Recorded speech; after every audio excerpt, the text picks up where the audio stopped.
माता पिता आपके साथ क्या व्यवहार कर रहे हैं बिल्कुल मत देखो, ये मान लो कि ये पागल है, उनकी बातें मत सुनो। तुमका अपना कर्तव्य दे, तुम्हारा क्या कर्तव्य, हमको केवल अपना कर्तव्य देखना। हमें बहुत कष्ट होता है जब ये बात देखते हैं कि बूढ़े असमर्थ माता पिता के साथ ऐसा व्यवहार, तब लगता है ये कलेजा है इसका हृदय है कि भगवान ने पत्थर की रचना की इसके हृदय में। अरे और कौन, जिसने 9 महीने गर्भ में रखा, जिसने अपने रक्त का दूध बनाकर तुम्हें पिलाया, जिसने तुम्हारे मल मूत्र साफ किया, आज तुम हाथी जैसे जवान हो तो लात मारते हो, डंडा मारते हो, उनको गाली देते हो। चिंता मत करो, तुम्हारे लिए ब्याज सहित व्यवस्था है, ब्याज सहित दंड मिलेगा। अगर तुम्हें थोड़ा भी ये पता है कि भगवान है तो इतना समझ लो उनके वचन भी हैं, अवश्य में भोक्तव्यम कृतम कर्म शुभाशुभम, शुभ और अशुभ कर्मों का भोग भोगना पड़ता है। फिर माता पिता ये तो साक्षात भगवान है, इनके प्रति ऐसा ये कुछ भी बोले। हमने देखा है वयोवृद्ध आदमी की बुद्धि पतित हो जाती। पतित अगर जीवन भर भजन नहीं किया ना, तो पतित का मतलब होता है स्थिति से गिर जाना, भ्रष्ट होने का मतलब होता है गिर जाना। अब उसको जो बोलना चाहिए वो नहीं बोल पाएगा। उस समय हमको क्रोध नहीं करना कि हम तो इतना खवाते पिलाते हैं, ये हमारी निंदा करते हैं। ये हम बहुत गूढ़ बात आपको कह रहे हैं। जिसने अपने माता पिता की सेवा कर ली, उसने भगवान को प्रसन्न कर लिया। उनके नाराज रहने पर, उनके गाली देने पर, उनके तिरस्कार करने पर भी। पर हमारी प्रार्थना है, हम जो शब्द कह रहे हैं उसे ध्यान से सुनिए। जो माता पिता असमर्थ हो चुके हैं, चलने फिरने लायक नहीं है, उनके वर्ताव और उनकी कटु वचनों पर ध्यान न दिया जाए, उन्हें भगवान की तरह पूजन करके उनकी सेवा की जाए। जितने दिन जिए खूब मेहनत करके कमाओ, उनको खाओ पियो, कपड़ा लत्ता, सुखपूर्वक जीवन, तो तुम्हारा लोक और परलोक दोनों बन जाएगा। ये शब्द हम शर्त इसलिए रखते हैं कि जो माता पिता अपने कर्तव्य का पालन करना नहीं जानते हैं और अभी चल फिर रहे हैं, मनमानी आचरण करते हैं, गंदे विचारों का पोषण करते हैं, पोषण करने वालों का शोषण करते हैं, ऐसे माता पिता के लिए नहीं कह रहे। हम उन असमर्थ माता पिता के लिए कह रहे हैं कि जिनकी वास्तविक बुद्धि बिगड़ चुकी है, शरीर सेवा में समर्थ स्वयं नहीं रह गया है। अब हमारा कर्तव्य बनता है वो गाली दे, वो पड़े पड़े हगे, तो भी हमें उनकी सेवा करनी चाहिए। निश्चित भगवान प्रसन्न हो जाएंगे, निश्चित। हमने आपको कई बार उदाहरण में बताया है महाभारत का प्रसंग। एक महात्मा कश्यप नाम के थे, तो एक वृक्ष के नीचे बैठे ध्यानस्थ थे। जब एक बगुली बीट कर दिया तो ऐसे माथे से गिरा, तो ऐसे देखा और रोष पूर्वक देखा तो भस्म हो गई, आग लग गई और जलकर राख होकर गिर गई। उनको लगा मेरी तपस्या बहुत पावरफुल हो गई। एक घर में गए, भिक्षाम देहि, एक साध्वी भगवत भावपरायण पति को भगवान मानने वाली पतिव्रता देवी निकली, प्रणाम किया। ब्राह्मण कुछ क्षण रुकिए, अभी मैं आपको भोग लाई। जेव ही वो घर गई तो दूसरे दरवाजे से उसके पति आ गए। बिल्कुल ध्यान से सुनना, अपने पति को साक्षात भगवान मानना, अपने पति की ही आराधना में तन्मय रहना, ये पातिव्रत बड़ा महान धर्म है।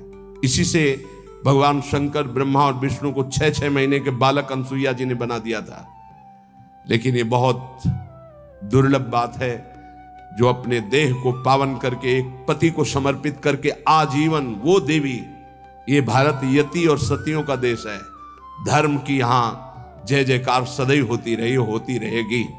हाँ, थोड़ा कम ज्यादा अंतर पड़ता रहेगा।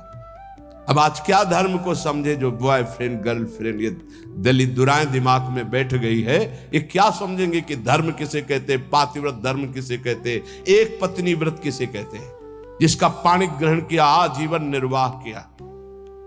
अब वो पति सेवा में पति को बैठालना, उनको जल पिलाना, फिर इसके बाद कहा भगवान आपके घर में एक अतिथि भगवान उस दरवाजे पर आए, आदेश हो तो मैं उनका स्वागत करूं, भिक्षा दे दूं। कहा तत्काल जाइए, तत्काल जाइए। वो कुछ फल फूल अन्न आदि लेके गए। तो आप इतना विलंब क्यों किया? वो तो उस रोष में थे कि हमारा तप बढ़ चुका है, मैंने बगुली के देखा था वो भस्म हो गई। तो उनका भगवान शांत शांत, विलंब का कारण, मैं एक पतिव्रता हूं, मेरे प्रभु मेरे पतिदेव आए, मैं उनको आसन दिया, जल पिलाया, फिर उनकी अनुमति से आपको देने आई हूं। उनका तुमने हमको ऐसा वैसा महात्मा समझ लिया क्या? तो उसने कहा महाराज तुम्हारे उस वृक्ष की बगुली नहीं हूं कि तुम्हारे देखने से भस्म हो जाऊंगी। मैं एक पतिव्रता हूं जो बैठे बैठे तीनों लोकों का दर्शन कर रही हूं अपने पातिव्रत धर्म के व्रत से। बहुत बड़ा बल होता है पातिव्रत धर्म में, ये कोई खिलवाड़ नहीं है। गृहस्थी कोई साधारण धर्म नहीं, आप लोग जिसे बिल्कुल अवहेलना कर रहे हैं कि हम तो गृहस्थ हैं, हम तो विषयी हैं। अरे भगवान के अंश हो, तुम जहां हो वहीं से भगवत प्राप्ति कर सकते हो, इतने सामर्थ्य आप में है।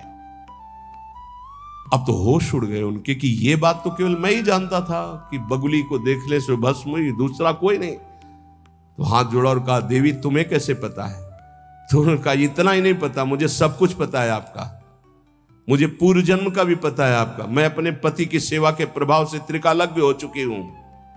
जाओ, अभी तुम्हें सच्चा ज्ञान प्राप्त नहीं हुआ, सच्चा ज्ञान प्राप्त कराने के लिए अमुक प्रांत में जाओ और वहां जो मांस बेचने का व्यापार करते थे कसाई के रूप में, वो जन्मे थे उस कुल में, लेकिन वो खरीद करके मांस व्यापार उनकी कुल परंपरा का, वहां जाइए और वो तुम्हें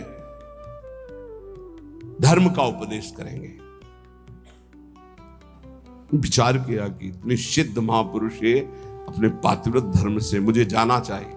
वहां गए तो कितना चाहिए, जो जितना वैसा घृणित ये उपदेश करेगा धर्म का। चलने लगे तो उनका कश्यप जी, बिना परिचय के परिचय, कश्यप जी रुकिए, आपको अमुक गांव की पतिव्रता पत्नी ने भेजा है ना? हाँ, पहले फोन तो था नहीं कि फोन कर दिया होगा।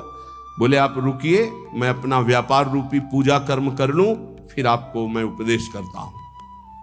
आश्चर्यचकित हो गए, इतना मलिन कार्य करने वाला और त्रिकालज्ञ है ये भी, बिना परिचय के परिचय जानता है। और वो पत्नी ने क्या कहा ये मुझे कैसे?